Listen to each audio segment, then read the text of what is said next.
Morning, lovely viewer.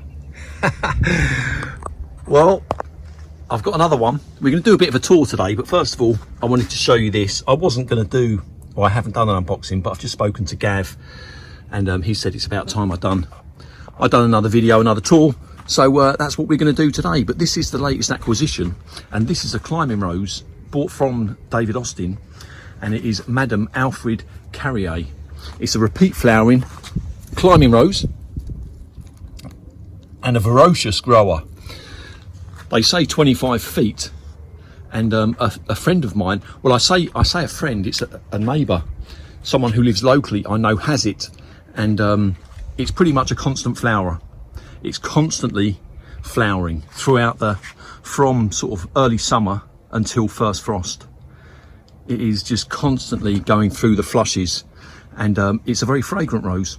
And that is the reason why I wanted to get it. It has that ability to regenerate and just push out another flush of roses. I'll put a photograph in here as to what it looks like.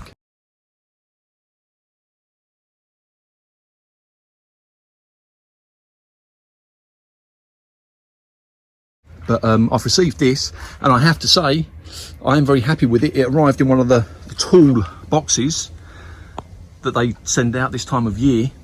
And I'm stood next to this rose, and it's up to my waist, so that's good. Now, when I bought this rose, I intended initially to have it on that north-facing fence, just the other side of this gate here. I've got a north-facing fence facing that way. I was going to put it there because this rose, apparently, it does take a north-facing wall, which is of interest, and that was where I bought it from. However, I have to say, I'm toying with the idea of sticking it here. I know that is bad, but I am toying with the idea simply because of this fragrance, this apparent fragrance, and its ability to reflower. Now, Snow Princess that's there at the moment, it did do such a fantastic job in May and June, but now it's just stuck. It is just stuck. It's not reflowering, and it's got black spot.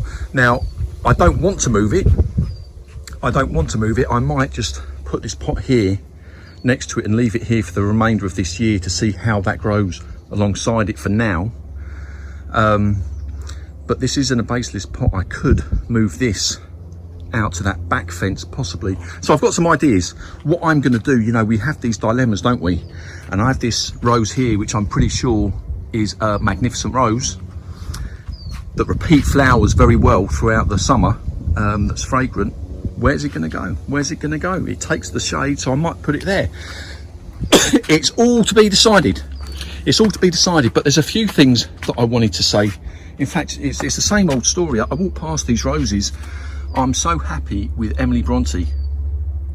For a new rose, it's like she's constantly in flower and constantly smelling gorgeous. But yeah, we've got the Timeless collection in bloom now, and I wanted to confirm that, yeah, we've got no staining, no bleaching, the colour is not running at all. We've just got these perfect flowers, these perfect roses that are fragrant, that are lovely and fragrant. So I just wanted to correct that. It's like an ongoing sort of process, my garden. But Timeless Charisma, and particularly Timeless Pink, they did have very bad black spot, and I had to Timeless Purple seems to be unaffected, but you can see all the buds here still coming through. It's pumping out, it's really pumping out the flowers. But Timeless Charisma and Timeless Pink, I really did get a lot of black spot from those two particular roses, but that's for me here. Why, I don't know, but I would say it was pretty much infested.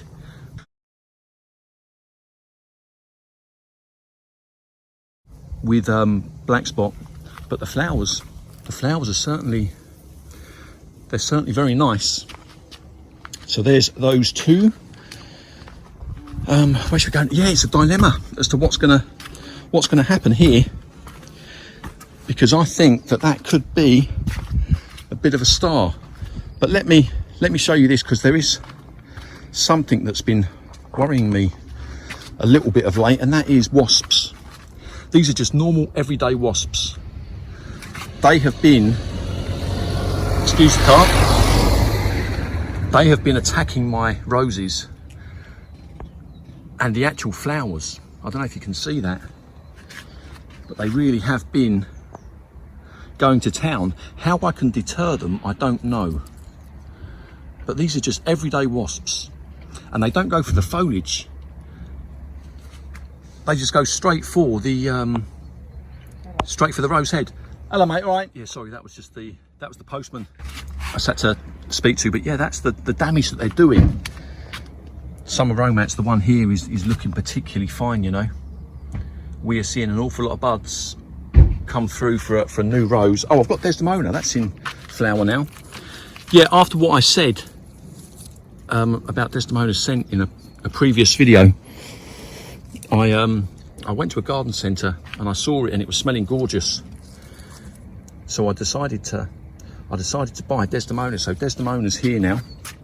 So that's and she's in flower with that strong fragrance. And I just wanted to show you very quickly the damage that these wasps are doing. Look at that. Can you see that?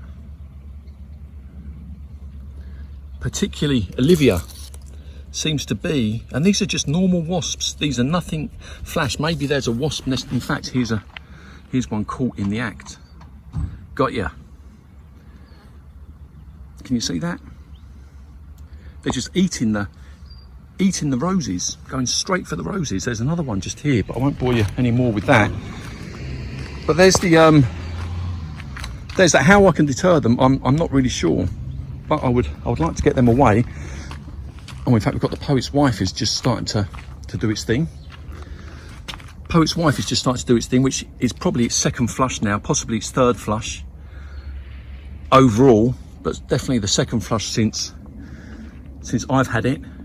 But it seems to be doing well. The Poet's Wife, it does need a fair amount of support. I've supported it a couple of times, but you can see here as well, these are wasps that are giving it a good eating.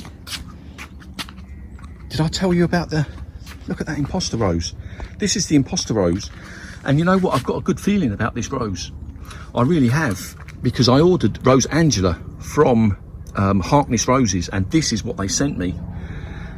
And therefore it is a bit of an imposter, but I tell you what, it is throwing out new growth, considering it's only a couple of months old, or a month old, something like that.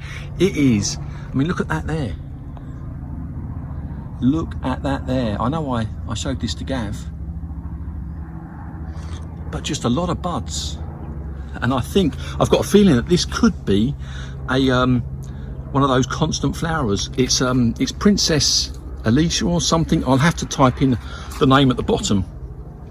But that there, that could be interesting. It could be interesting, but let's go out the back very quickly, because there's a rose out there I wanted to show you. And this one is RGB 66. I don't know your real name, but that's what you go under in YouTube. But you said that this next rose here was the favourite in your garden, and you said it had a lovely fragrance and a voracious grower that always seemed to be in flower, and it is Rose St Ethelburga. There it is there. Rose St Ethelburga. So yeah, I decided to get it. I said in a previous video, I do like my channel to have your sort of input, so you can see the roses that are growing in your garden. You can actually see them growing in my garden also. That sort of interactive little bit. But St Ethelburga, now she does grow quite tall, I think about 5 feet. I got this from Peter Bill's, but a very powerful fragrance. That much I can confirm. I've planted her here for the time being, but she's going to go over the back slightly. But for the time being, while she's so small, I wanted her getting more sun. But she will go in the ground.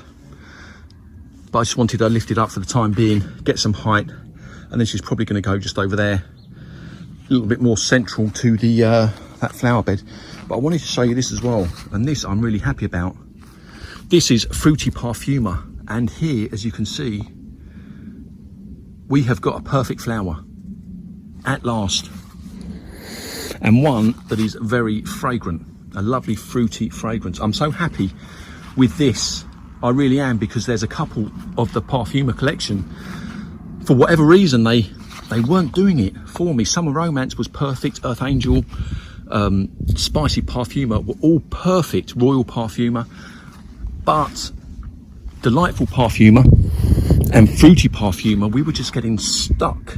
The buds were just getting stuck, or they were growing deformed for some reason. I couldn't quite put my finger on it as to why, but to see even one flower come through as well as it has and have that perfect sort of flower. We haven't had rain of late, so that may have helped with this sort of chalice shape. That may well have helped, but the buds, they just seem to open normally. They just seem to open naturally without getting stuck too much. So I am very happy with regards to that. And in fact, we're gonna leave you here with Fruity Parfuma. Right, lovely viewer, I hope you have a lovely day.